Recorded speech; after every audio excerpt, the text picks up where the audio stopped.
Eu vou fazer um desenho aqui, só para a gente poder ter uma noção do que acontece. E aí os irmãos, eu acredito que isso aqui vai mudar a forma que os irmãos cultuam a Deus. Porque a gente fala, a gente sabe que o nosso lugar não é aqui. Nós estamos esperando a Nova Jerusalém, nós iremos morar na Nova Jerusalém. Ó, essa daqui é a Nova Jerusalém.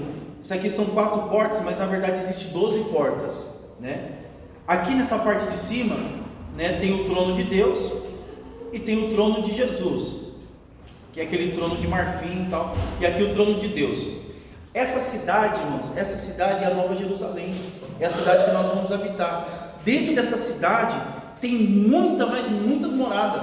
Por isso que em João capítulo 14 Jesus diz: credes em Deus, credes também em mim, vou na casa do meu pai, tal. Por causa daqui, ó, aqui tem muitas moradas. Só que aqui acontece algo interessante. Debaixo do trono de Deus, aqui não tem mais nada aqui. Aqui tem o trono de Deus, que é dentro dessa cidade. Debaixo do trono de Deus sai um rio. E esse rio é um rio de água viva. Essa água viva aqui, às vezes as pessoas não sabem, mas por que o nome é rio de água viva? Essa água, ela tem movimentos próprios. Essa água é uma água que desce cantando. Sabe quando você vai na praia e você escuta o barulho da onda batendo? Na verdade, irmãos, é que a gente não espiritualiza as coisas. Só que tudo que existe, o som que eles emitem é um som para glorificar a Deus. Se você colocar isso na sua cabeça e parar para você pensar, quando você chega lá e você vê a onda batendo, a onda está falando Jeová, Jeová.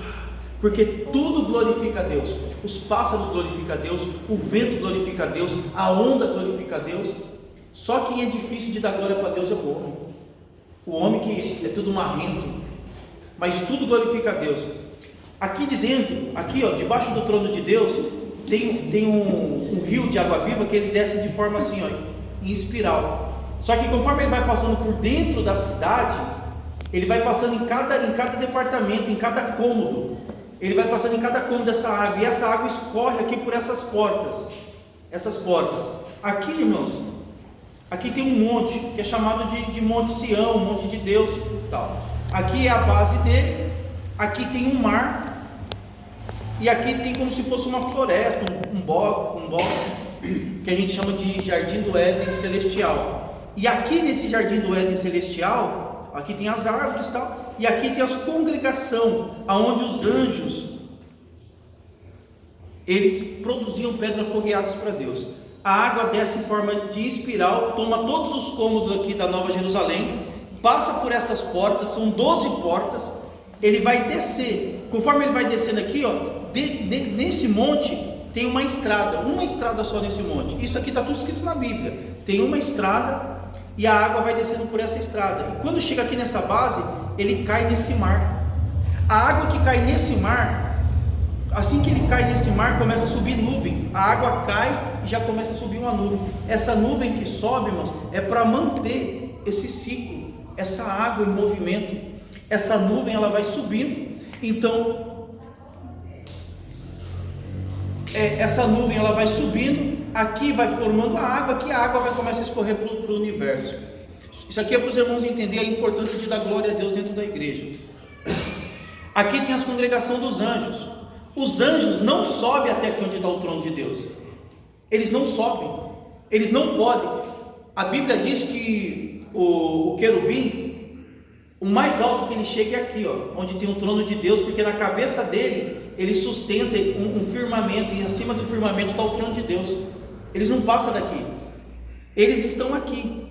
E como que Deus se comunica com os anjos que estão aqui? Através de relâmpago. Aqui está um mistério muito grande.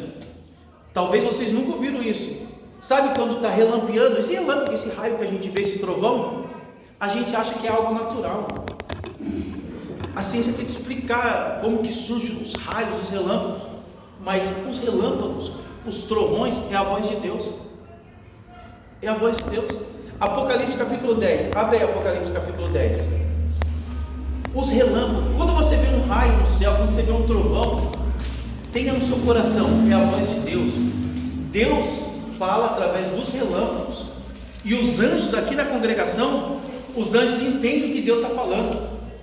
Então, enquanto houver trovões e relâmpagos aqui, os anjos aqui, eles ouvem e eles já entendem o que Deus está falando e eles descem para dar vitória. Então você está orando aqui, está acontecendo relâmpago, pode ser em qualquer canto do planeta, está acontecendo relâmpago lá no Nordeste, está acontecendo relâmpago, é Deus dando ordem e os anjos descendo para trabalhar. Os anjos ouvem os relâmpagos e eles conseguem entender o que Deus está dizendo. Quem pode ler? Apocalipse capítulo 10. Pode ler? Lê. Vi outro anjo forte descendo do céu, envolto em uma nuvem, com arco-íris por cima de sua cabeça. O rosto era como um sol e as pernas como coluna de fogo. Pode ler. E tinha na mão um livro aberto, pois o pé direito sobre o mar e o esquerdo sobre a terra. E bradou em grande voz, como ruge um leão. E quando bradou,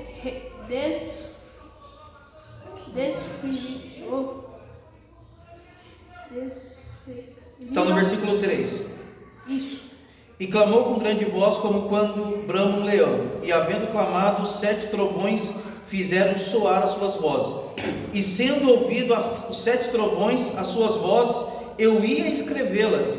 E ouvi uma voz do céu que me dizia: sela o que os 7 trovões estão falando, e não as escreve. João estava num nível tão grande com Deus, que ele entendia quando os relâmpagos começou. Quando Deus começou a falar, os relâmpagos começou a fazer barulho, o trovão, João entendeu, João estava entendendo o que Deus estava falando, João ia escrever. Um anjo falou assim: não escreve isso, porque isso daí não é para o seu tempo, não é para você escrever. É o que está escrito aí no capítulo 10, irmãos. Imagina o nível de intimidade que João estava, a ponto dele conseguir entender o que Deus está falando através dos trovões. Então Deus, ele fala através dos trovões. Os anjos ouvem, e quando os anjos ouvem, os anjos sabem o que Deus está querendo. Então entenda, Deus está sentado aqui está tendo trovões, relâmpagos.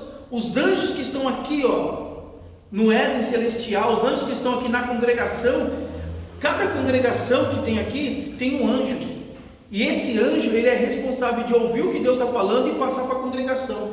É desse jardim do Éden celestial que surge o termo que João escreve, falando assim: escreve essa carta e envia para o anjo da igreja de Éfeso. Sabe o que nós entendemos? Que todo pastor, além dele ser considerado como anjo da igreja, todo pastor que é responsável por uma congregação tem um anjo do Senhor à disposição dele. Deus deixa um anjo à disposição dele.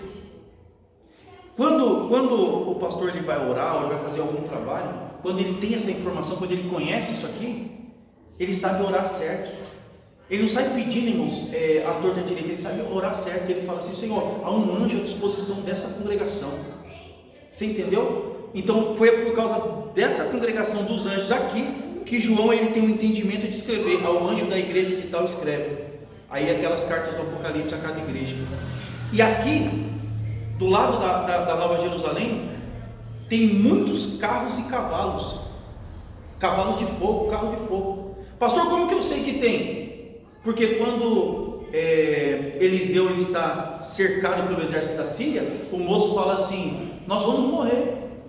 Aí ele vai e faz aquela oração: Senhor, abre os olhos do moço. E quando abre os olhos do moço, ele vê um monte de carros e cavalos de fogo. Aqueles carros e cavalos de fogo pertencem a Deus, estão a serviço de Deus. Por quê? Porque os anjos que estão aqui onde os anjos estão, tem pedras preciosas.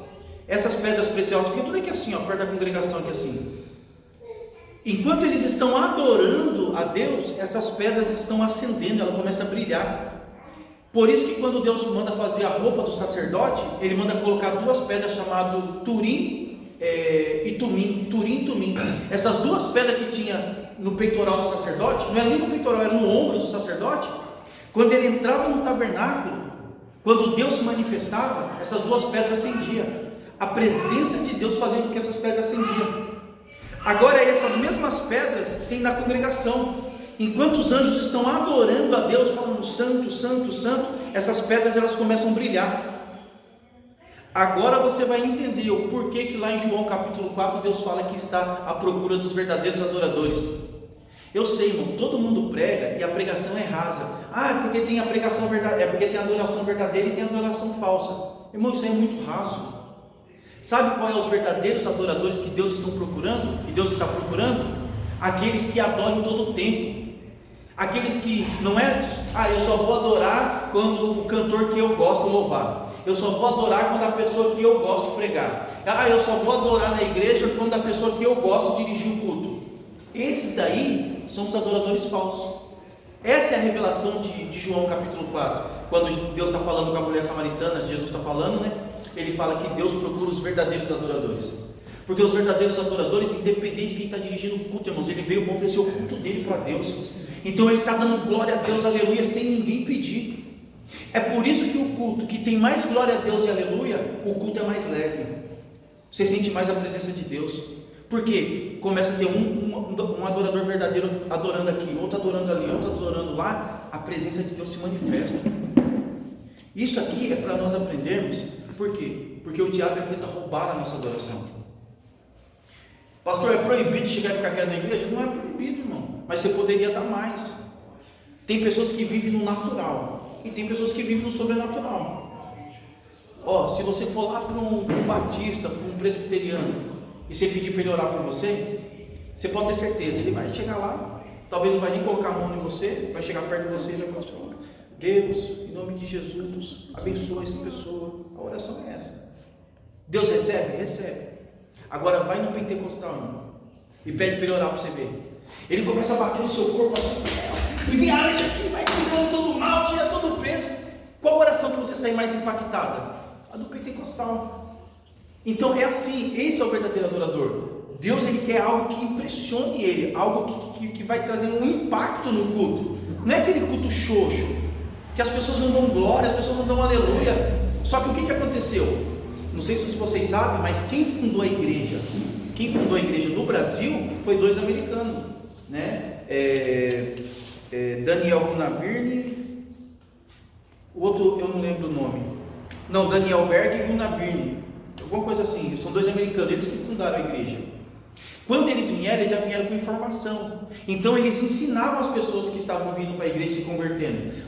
A igreja tal, o culto tem que ser um culto avivado, o culto tem que ser pentecostal para a glória de Deus se manifestar. Não fica quieto não, está ouvindo o louvor da harpa, dá glória a Deus, dá aleluia, bate palma para Jesus. A pregação está rolando, dá glória a Deus. As pessoas aprendiam isso. Só que na hora deles ensinar, eles não sabiam explicar o porquê da importância de dar glória a Deus, o porquê da importância de dar aleluia. E isso foi passando, porque a igreja ela foi crescendo muito rápido e não tinha pessoas para ensinar. Não tinha isso aqui que a gente está fazendo aqui, Então eles passavam esse sufoco.